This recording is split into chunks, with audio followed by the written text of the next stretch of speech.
2001년 영국 BBC 방송국 프로그램에서 예수님이 활동하셨던 그 1세기경의 유대인 남자들의 유고를 모아서 이제 평균적인 모습을 재현했습니다.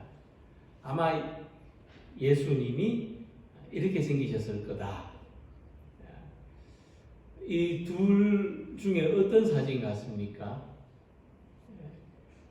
좀 못생겨 보이는 사진입니다. 네, 대단히 낯설게 보이죠? 이 모습이 예수님이라고 하는, 이제 예수님의 실제 모습에 가까운 얼굴이라고 하니까 잘 납득이 잘 되지 않습니다. 베드로 정도 생각이 나는 것 같아요. 베드로는 이렇지 않았을까? 근데 왜 그러냐 하면은 그동안 우리는 서양 사람들의 얼굴을 참고해서 예수님을 그린 성화에 익숙해져 있기 때문입니다. 보시는 것처럼 정치령하게 뜨린 금발에 또 코가 오뚝하고 또 턱은 갸름하고 수염을 또 잘 다듬어서 기른 거예요. 잘 다듬어서 기른 이런 모습을 연상하게 됩니다. 근데 예수님은 서양 사람이 아니고 이 팔레스틴 지방에서 정통 그 유대인의 혈통으로 태어나신 분이라고 생각해 보면 분명히 성화에 그려진 예수님의 모습과 실제의 예수님 모습은 많이 다를 수밖에 없습니다. 그래서 어떤 사람이 이 그림을 이렇게 좀 수정해서 지금 우리 성화에 나오는 이 예수님 모습에서 머리를 좀 자르고 수염을 좀 깎고 이렇게 얼굴도 정면으로 돌려놨더니 염락없는 어떤 미국 시민 같은 그런 모습이 나왔습니다. 그러니까 그러면 왜 예수님의 모습을 이 서양 사람 얼굴로 바꿔 놓았느냐? 그게 이제 생각해 볼 문제죠. 기독교가 공인되고 교회 중심이 유럽으로 서양 사회로 옮겨지면서 이 서양 사람들은 자기들이 가진 종교심이 가장 잘 우러날 만한 모습으로 예수님 성화를 그렸습니다.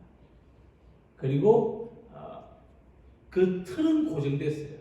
대략 예수님 성화는 지금 보는 저 모습에서 크게 벗어나지 않습니다.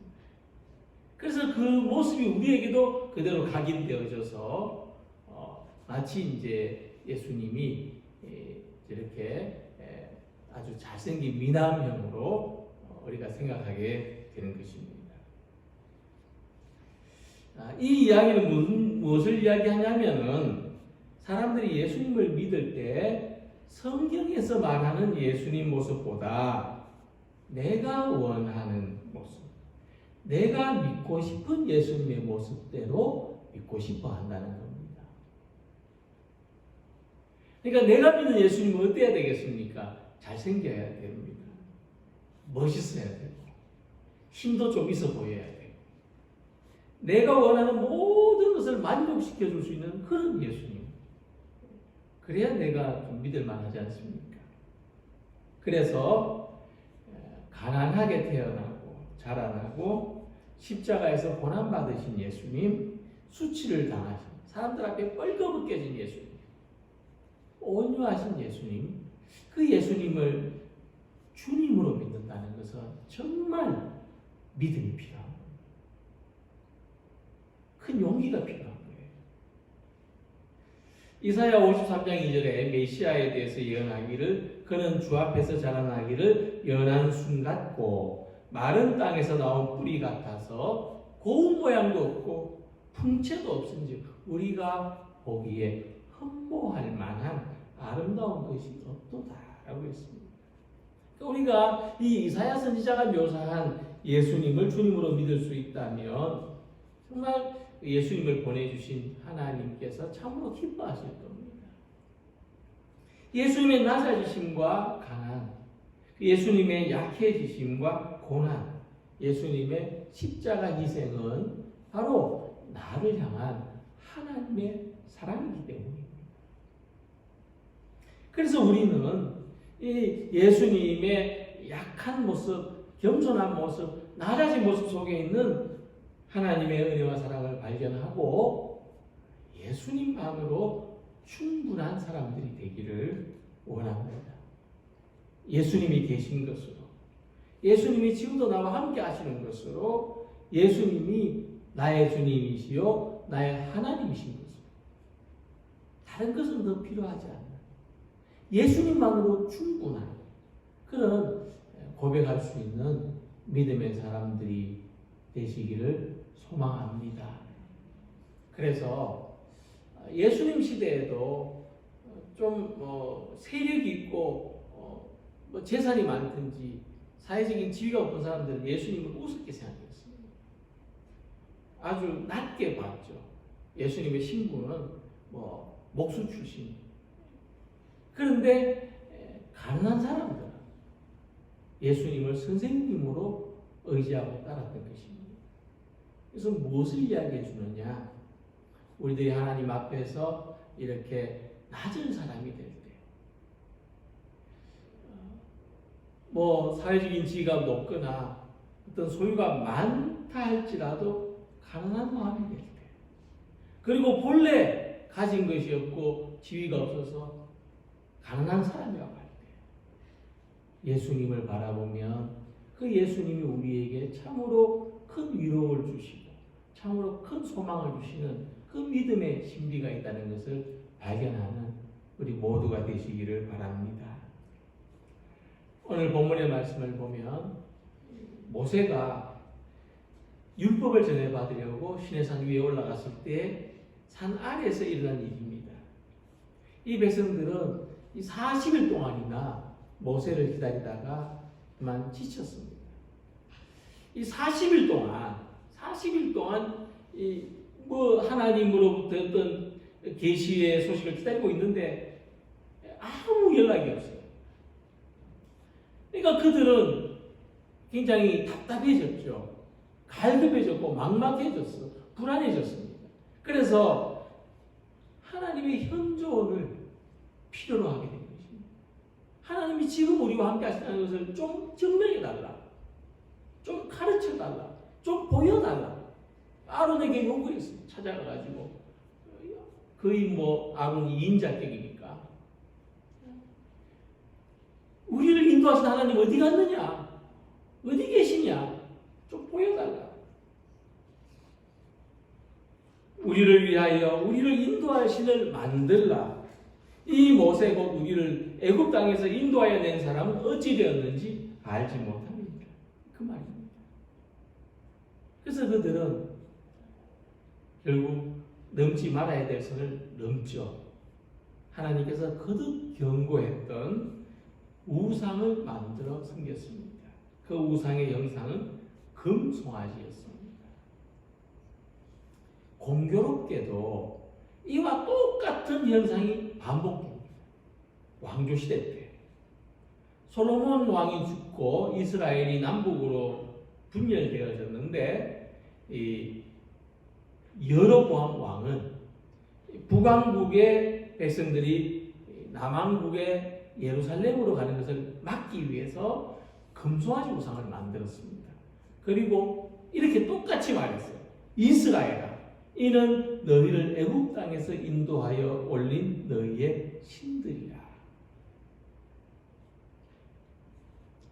그래서 여로보암은 이 금송아지 우상을 2개 만들어서 하나는 베델에, 하나는 단에 설치했습니다. 그래서 이스라엘 백성들이 이제 예루살렘까지 갈 필요 없이 이 금송아지를 섬기면서 이 형상이 하나님입니다. 송아지를 섬기면서 이건 송아지다라고 섬긴 게 아니고 이 형상이 하나님이다. 그렇게 제사를 드렸다고 하는 것입니다. 이 하나님을 금송아지 형상으로 만들려는 이 욕구가 광야 시절부터 약 400년 후인 왕조 시대까지 또 근본적으로 보면 이스라엘 역사 전체를 관통하고 있다는 것입니다. 이같이 사람들은 자기가 이끌릴 수 있는 어떤 신앙을 만들어내고 그것을 믿는 일들이 너무나 많습니다.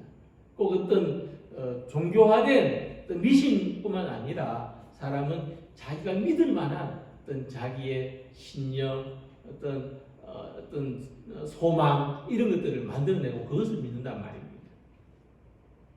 그래서 이스라엘 백성들을 출애굽하게 하신 하나님은 자기가 어떤 분이신지를 친히 가르쳐 주셨는데 우리가 말씀을 읽고 이 하나님이 어떤 분이신가를 좀 깊이 생각만 해도 우리는 하나님을 바르게 믿을 수 있고 하나님이 기뻐하시고 선하신 뜻을 따라 살아가는 사람들이 될 수 있습니다. 오늘 이런 믿음으로 살아가는 우리 모두가 되시기를 소망합니다. 우리가 하나님을 잘 믿어서 복을 받고 잘 되고 어떤 기도가 응답받고 이런 것도 참 중요하지만은 더 근원적으로 하나님은 어떤 분이신가, 하나님은 무엇을 원하시는가를 알고 살아가는 진정한 축복의 사람들이 되시기를 소망합니다. 자, 그렇다면 이스라엘 자손들은 왜 금송아지로 하나님의 형상을 대신해서 만들었는지 생각해 볼 필요가 있습니다. 그들이 노예로 살던 애굽에서는 황소의 형상을 신으로 숭배하던 일들이 흔하게 이루어졌습니다. 이 황소는 지도력, 힘, 그리고 활력과 풍요, 부 이것을 상징한다고 봤기 때문에 신성을 대표할 만한 신앙으로 숭배되었다고 하는 것입니다.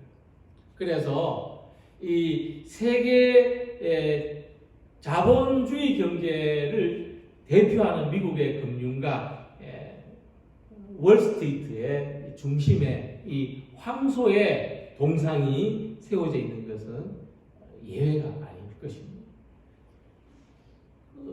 자본주의 경제를 대표하는 상징이 황소 동상입니다. 이것은 물질의 힘, 자본의 힘을 상징하고 있습니다. 딱 보는 순간 어떤 느껴지는 것이 있다는 겁니다. 그리고 이 상징이나 형상은 하나님을 믿는 데 도움이 되기도 합니다. 지성소에도 보면 하나님의 형상을 상징하는 것이 있는데 그룹이나 언약, 괴가 그런 겁니다. 하나님의 임재를 상징하고 또 하나님의 거룩하심을 상징하는 그 형상들이죠. 근데 이것은 누구나 볼 수 있는 흔히 사람들이 구경할 수 있는 것이 아니었습니다. 그리고 하나님의 말씀에 의해서 만들어진 형상입니다. 이렇게 저렇게 하라고 말씀하셨죠. 그래서 이스라엘 백성들이 자기가 원하는 대로 만들어낸 형상하고는 다르다는 것입니다. 자, 그렇다면은 이 금송아지 형상은 어디에서 나왔는가? 그것은 아론이 하는 말에서 추측해 볼 수 있습니다. 아론이 왜 금송아지 형상을 만들었는지 이렇게 말하고 있죠. 출애굽기 32장 24절 보면 내가 그들에게 이르기를 금이 있는 자는 빼내라 한즉 그것을 내게로 가져왔기로 내가 불에 던졌더니 이 송아지가 나왔나이다. 그죠? 애들 하는 말 같죠? 애들이 사고를 친 다음에 왜 이 꽃병 넘어뜨렸어? 그러니까 물론 내가 옆에 갔는데 저절로 넘어졌어. 그렇게 말하고 있는 거예요. 금붙이를 모아가지고 녹였더니만 이 송아지가 나왔습니다. 이렇게 말하고 있어요. 이게 무슨 이야기냐? 사람들 마음속에 다 금송아지 있었다는 거예요. 사람들 속에. 그 이스라엘 자손들 속에 다 그런 욕망, 하나님을 믿는다고 했지만 실제로 자기들이 바라는 욕망이 따로 있었어요. 그게 금송아지였습니다. 그래서 하나님이 우리에게 원하시는 것은 이 금송아지가 아니라는 거죠. 세상 사람들은 자기 물욕을 쫓아 삽니다. 그게 삶의 목표예요. 물욕을 완성하는 거예요. 근데 우리 하나님의 백성들은 그것과는 다른 삶의 방식을 삽니다. 사랑이나 화해나 평안을 더 중요하게 여기는 삶입니다. 아브라함이 왜 믿음의 조상이냐 이렇게 말하는 분도 있어요. 노아도 믿음의 조상이 될 텐데 왜 노아보다 아브라함이냐? 세상을 구원한 사람은 아브라함이라는 거예요. 노아는 자기 가족들만 구원했을 뿐이다. 근데 아브라함은 세상을 구원했다. 롯을, 사로잡혀간 롯을 구출해냈고 소돔과 고모라를 위해서 기도했다. 그렇죠? 아브라함은 롯에게 말하잖아요. 네가 오른쪽으로 선택하면 나는 왼쪽으로 가겠다. 네가 왼쪽으로 선택하면 나는 오른쪽으로 가겠다. 물욕을 앞세우지 않았습니다. 평화가 더 중요했습니다. 사랑이 더 중요했습니다. 화해가 더 중요했습니다. 이것이 하나님을 섬기는 삶의 방식입니다.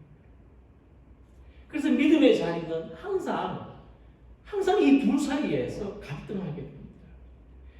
하나님을 섬길 것인가? 나의 욕망을 섬길 것인가? 하나님의 뜻대로 할 것인가? 내 뜻대로 할 것인가? 그래서 예수님 말씀하시기를 한 사람이 두 주인을 섬길 수 없다. 혹은 이를 미워하고 저를 사랑하거나 혹 이를 중히 여기고 저를 경히 여김이라. 너희가 하나님과 재물을 겸하여 섬기지 못하느니라. 이것은 금송아지 형상과 하나님을 함께 섬길 수 없다는 것이고 하나님과 우리 욕망을 병행시킬 수 있는 믿음은 없다는 것을 말씀하는 것입니다. 그래서 우리는 하나님을 섬겨서 복을 받는 것이지 복을 받으려고 하나님을 섬기는 것과는 다르다는 것입니다. 그래서 우상 숭배의 동기에는 언제나 이기심과 탐욕이 있습니다. 내 생각대로 만들어낸 가짜 하나님이 있다는 것입니다.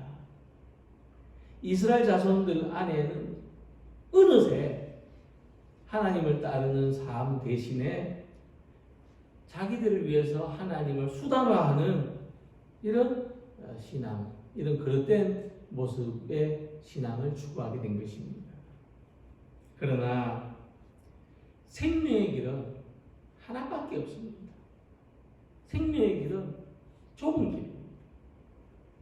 우리 각자의 마음 속에서 형상화시킨 하나님이 아니라 성경에 나타내신 하나님, 예수님의 십자가와 부활을 통해서 그 은혜와 사랑을 나타내 보이신 하나님을 믿는 것입니다.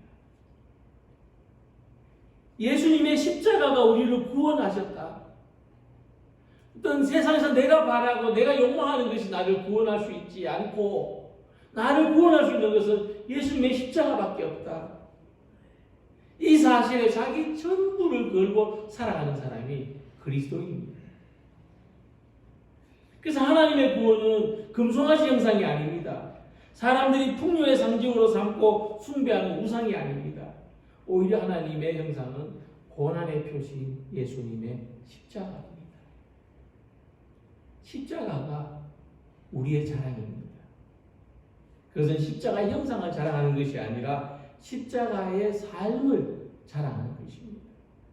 우리도 각자 자기의 십자가를 지고 하나님의 백성들과 함께 오늘 함께 예배드리는 성도들과 함께 어렵고 가난하고 힘든 사람들과 함께 이 힘들고 불편한 믿음의 길을 가는 것이 십자가의 삶입니다.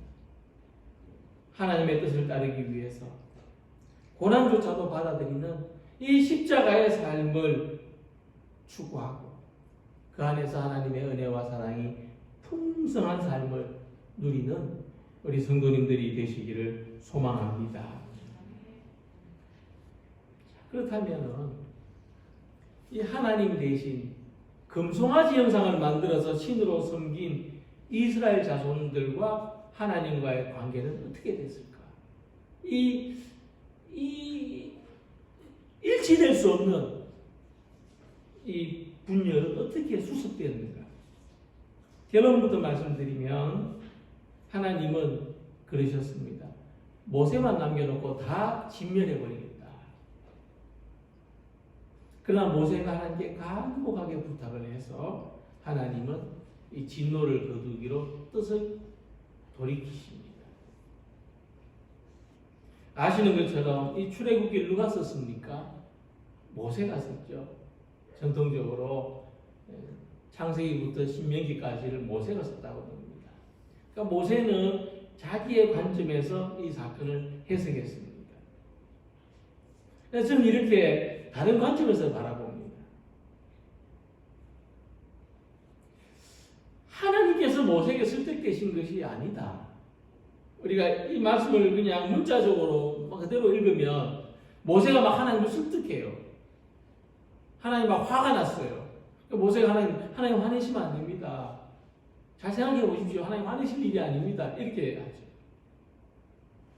그러면 하나님보다 뭔가 모세가 좀 더 괜찮아 보이지 않습니까?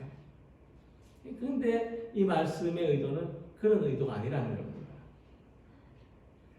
오히려 모세는 하나님의 선하신 뜻을 알았어요. 그냥 표면적으로 보면 하나님께서 그러실 수밖에 없어요. 다 진멸해버리겠다고 하실 수밖에 없어요. 그러나 모세는 하나님의 선하신 뜻을 헤아리는 그 믿음이 있었어요. 그리고 그 선하신 뜻에 의지해서 은혜와 사랑을 구하고 있는 거예요. 하나님 그렇게 말씀하시지만 하나님의 선하신 뜻과 선하신 의지는 은혜와 사랑 아닙니까?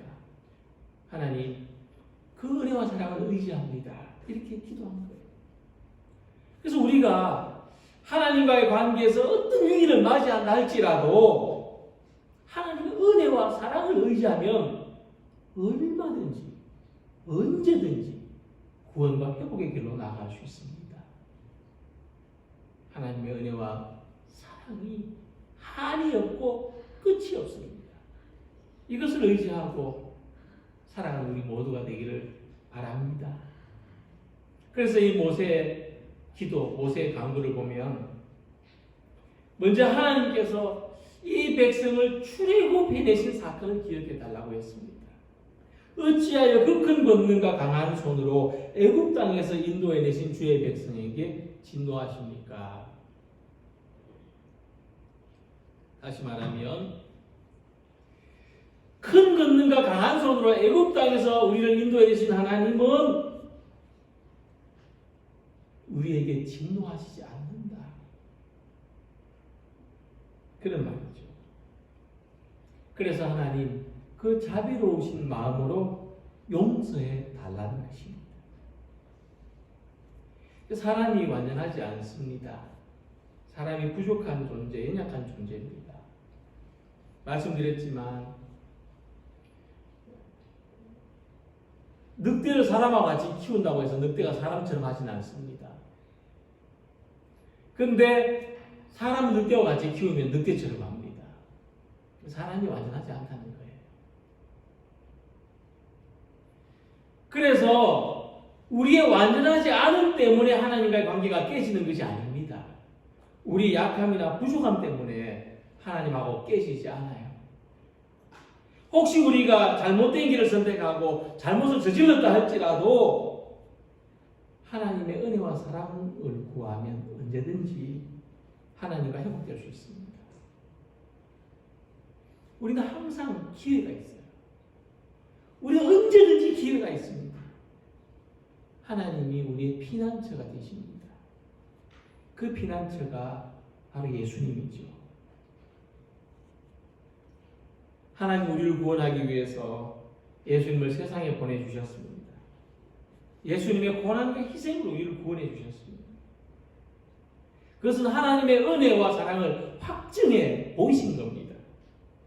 병아리들이 이 어미당만 졸졸 따라다니잖아요.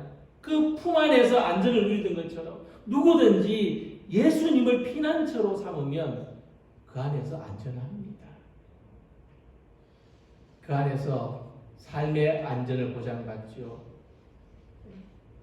양심의 안전을 보장받죠. 영혼의 안전을 보장받습니다. 우리가 하나님 앞에서 기도할 때 예수님을 생각해서 불쌍히 여겨주시기를 구한다면 하나님 어찌 외면하실 수 있겠습니까? 이미 우리에게 주신 사랑이 있는데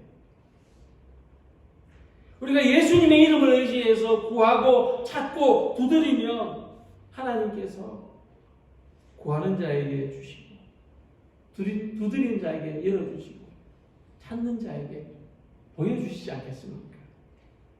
그러니까 우리들이 하나님과 맺은 절대적인 약속이 깨질 수 있는 잘못을 한다 할지라도 예수님을 통해서 나아가면 언제든지 하나님과 회복될 수 있고 하나님의 은혜와 사랑으로 채워질 수 있을 줄 믿습니다. 이 하나님의 베푸신 사랑, 먼저 주신 이 사랑을 기억하고 살아가는 우리 성도님들이 되시기를 바랍니다. 두 번째 이유는 애굽 사람들 앞에서 하나님 이름이 욕되지 않게 해달라는 것입니다. 하나님, 우리가 여기서 진멸당한다면 애굽 사람들이 말하기를 여호와가 자기 백성을 저렇게 죽이려고 인도해 내었구나, 이렇게 말하지 않겠습니까? 어찌하여 애굽 사람들이 이러기를 여호와가 자기의 백성을 산에서 죽이고 지면에서 진멸하려는 악한 의도로 인도해 내었다고 말하게 하시려 하나이까? 이스라엘 백성들이 금송아지를 숭배한 것은 막 충동이 막 일어나가지고 그런 일들을 할 때는 몰랐지만 저질러 놓고 나니까 그것은 하나님께 용서를 구할 수 없는 그런 사건이었습니다. 정말 그것은 말도 되지 않는, 어처구니 없는, 용서할 수 없는 그런 결과였습니다. 그러나 모세는 하나님의 이름을 생각해서라도, 하나님이 받으실 영광을 생각해서라도 이 잘못을 용서해달라는 것입니다. 이 말씀과 같이 우리가 이 구원받을 수 있는 이유는, 우리가 하나님의 은혜와 사랑을 구할 수 있는 이유는 우리의 자격이 아니고 하나님의 은혜요, 하나님의 사랑입니다. 우리가 이 하나님의 영광을 위해서 살겠다고 말할지라도 그 맹세와 그 다짐을 실천할 수 있는 능력은 우리한테 없습니다.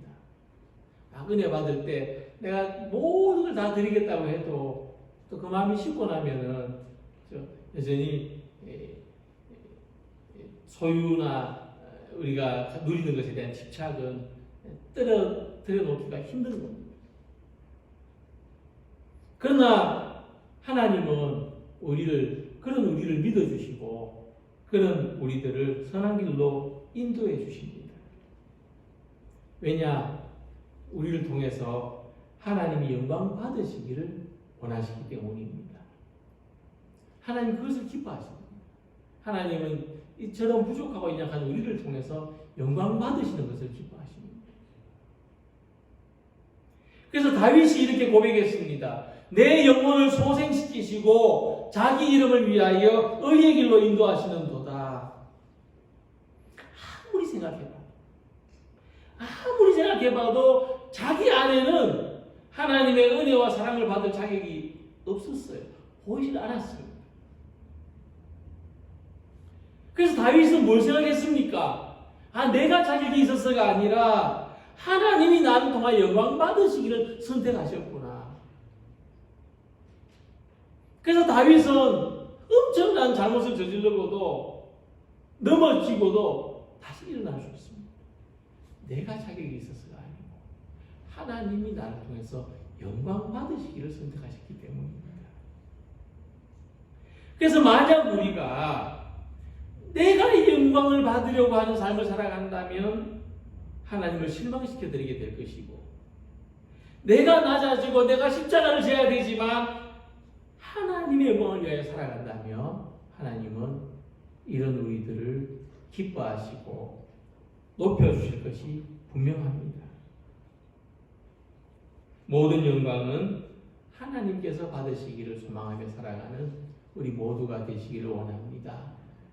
내가 잘 되는 것도, 내가 능력해지는 것도, 내가 살아가는 모든 것도 나를 위해서가 아니라 이를 통해서 하나님이 영광 되시기를 구하는 우리 성도님들이 되시기를 소망합니다.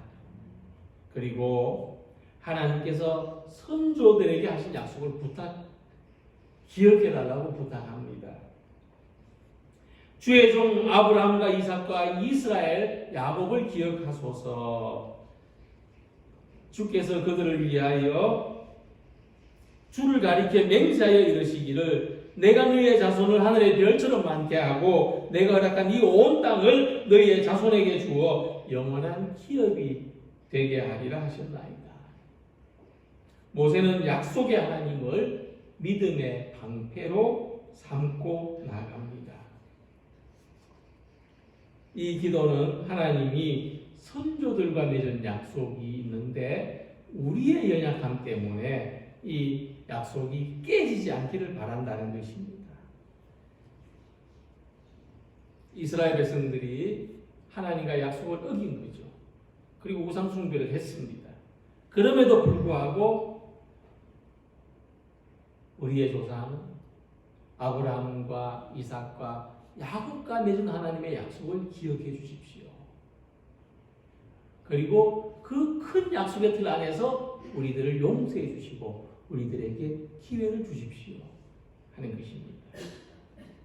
이처럼 우리들도 하나님의 큰 약속을 믿고 기도하는 것이 하나님의 응답을 기대하는 최선의 기도인 줄로 믿습니다. 하나님의 큰 약속을 믿고 기도하시기 바랍니다. 히브리서 11장 33절에 그들은 믿음으로 나라들을 이기기도 하며 의를 행하기도 하며 약속을 받기도 하였다고 했습니다. 그러니까 하나님의 약속을 믿는 사람에게는 그 약속이 미래에 이루어질 약속이 아니고 지금 여기에서 이루어지는 현재 약속이라는 것을 발견하게 된다는 말씀입니다. 다르게 말하면 하나님의 약속은 그 약속을 믿는 사람들에게 지금을 살아가는 힘이 된다는 겁니다.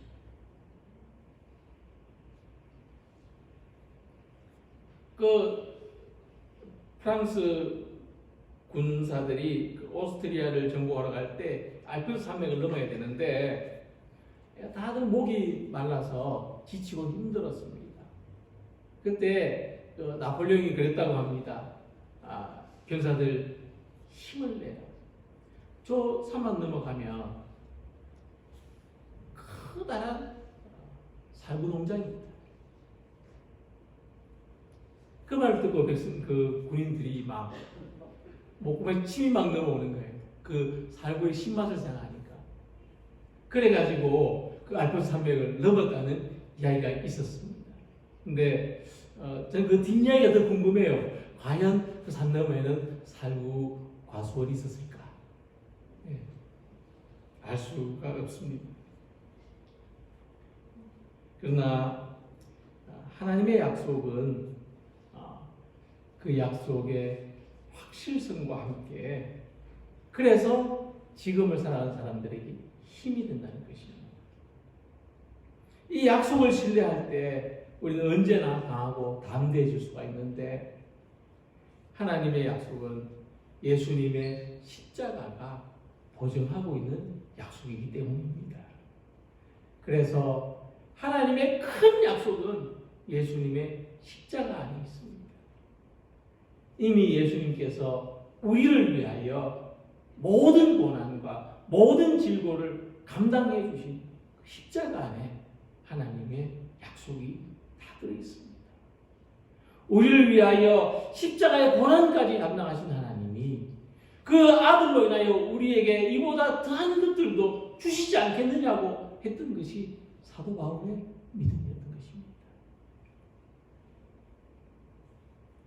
이 약속을 신뢰할 때 우리는 강하고 담대해지고 우리의 약함이나 부족함도 극복해낼 수 있고 오늘 살아가야 하는 염려와 걱정도 이겨낼 수 있습니다. 우리 안에는 금송아지 형상이 있습니다. 제 안에도 금송아지 형상이 없다고는 말하지 못하겠습니다. 근데 이 금송아지 형상 각각 다릅니다. 즉 무엇이냐면은 우리가 그려내는 이 하나님의 형상은 예수님의 십자가가 아니라 금송아지일 수도 있다는 두려운 마음이 드는 겁니다. 정말 내가 추구하는 것은 십자가냐, 나의 영광이냐, 이 두려운 마음이 있다는 겁니다. 그러나 이 금송아지 안에는 생명이 없습니다. 구원이 없습니다. 은혜와 사랑이 없습니다. 오직 십자가 안에 구원이 있고 생명이 있고 은혜와 사랑이 있습니다. 이 은혜와 사랑을 의지하여 살아가는 우리 모두가 되시기를 바랍니다. 그래서 십자가를 지는 고난 속에서도 이 어려운 현실 속에서도 기쁨이 있고 감사가 있고 평화가 있고 이 구원의 삶을 누리시기를 바랍니다. 하나님의 나라와 그 영광을 구하며 살아가는 우리 모두의 복된 삶이 되시기를 주님 이름으로 축복합니다. 기도드리겠습니다.